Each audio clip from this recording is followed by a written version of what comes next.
In today's video, I'll be showing you how to quickly remove your front bumper using only simple hand tools and a floor jack. So let's go ahead and get straight into this DIY video. All along here, these are all the little screws we're gonna have to remove to pull off the wheel liner and get the side bracket of the front bumper loosened. And so I'll be showing you how to do this with minimal tools, so we'll remove one wheel at a time because I only have one floor jack here. And so the first thing you'll need is some sort of tire iron to actually loosen off the lug nuts from the wheel.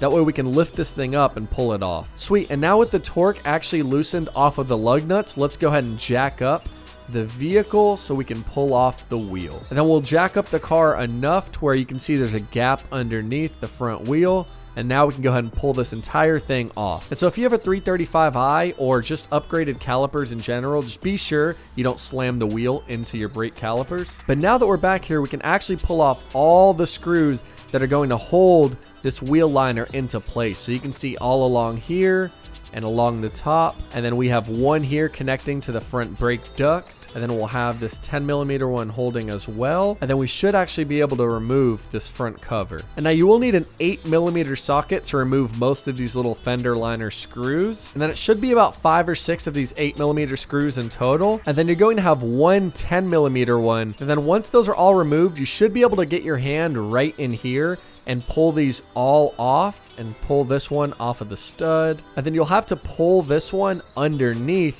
the top one. We only need to remove this front one. And then if you have any screws underneath the vehicle, so maybe if you've had a front lip on the car, anything like that, go ahead and remove all of them from the bottom of the vehicle. And now you can actually see we have a bunch of different fasteners holding in the side bracket of our front bumper. Now I've had some repairs done to my front bumper before, so you won't have all these different screws. It should just be two 10mm screws holding that front bracket into place, but go ahead and pull off anything from the side that could be holding this in. And now if you have the upgraded M3 front bumper with the enhanced brake duct for cooling, you might have a little bit more hardware to remove, but these should be attached to the bumper, so they should come off with the entire front bumper when we pull it off. But you can see here now the side of the front bumper is fully loosened, so nothing is holding this into place. The last bolts are actually going to be 4 underneath the hood, and then we'll do the same exact thing we just did over here on the driver's side. But now that all those bottom screws are removed, we should be able to pull off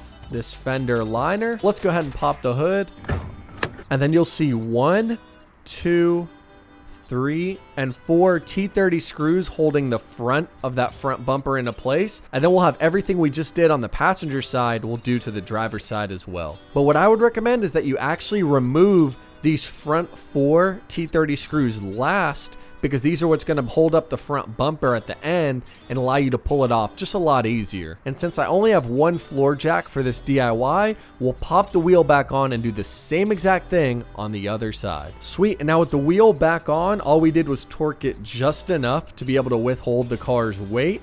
Now we'll go ahead and drop the pressure off the jack, and then we'll loosen up the front bumper the same exact way we did here over on the other side. So I removed the front wheel liner and all of the screws holding that side bracket into place. But since I already have the vehicle in the air, we're just going to keep it up. And now I'll go ahead and remove those 4 T30 screws. And so a little trick, if you don't have a T30 socket handy, if you have one of the little bits like this, you can actually slide it into a 1/4 socket and use it as like a makeshift type wrench to actually loosen off those screws. And now if your BMW is equipped with the spray nozzles up front, just go ahead and grab a plastic pry tool and just pry the spray nozzles up just enough, and then you'll unclip the little sprayer, and then you should be able to pull it off. As well, if you have a tow hook, this is a good time.